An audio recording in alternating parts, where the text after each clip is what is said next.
I walked through a county courthouse square. On a park bench, an old man was sitting there. I said, "Your old courthouse is kind of run down." He said, "Nah, it'll do for our little town." I said, "Your old flagpole has leaned a little bit, and that's a ragged old flag you got hanging on it." He said, "Have a seat," and I sat down. "Is this the first time you've been in our little town?" I said, "I think it is." He said, "I don't like to brag, but we're kind of proud of that ragged old flag." You see, we got a little hole in that flag there when Washington took it across the Delaware, and it got powder burned the night Francis Scott Key sat watching it riding, say, "Can you see?"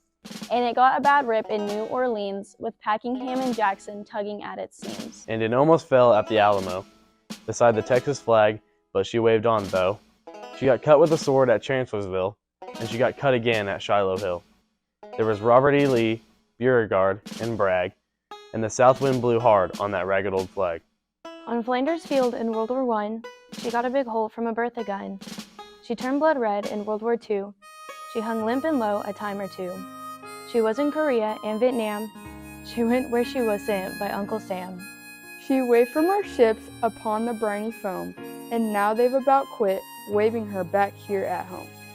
In her own good land, here she's been abused, she's been burned, dishonored, denied, and refused. And the government for which she stands is scandalized throughout the land, and she's getting threadbare and wearing thin, but she's in good shape for the shape she's in. Because she's been through the fire before, and I believe she can take a whole lot more. So we raise her up every morning. We dig her down every night.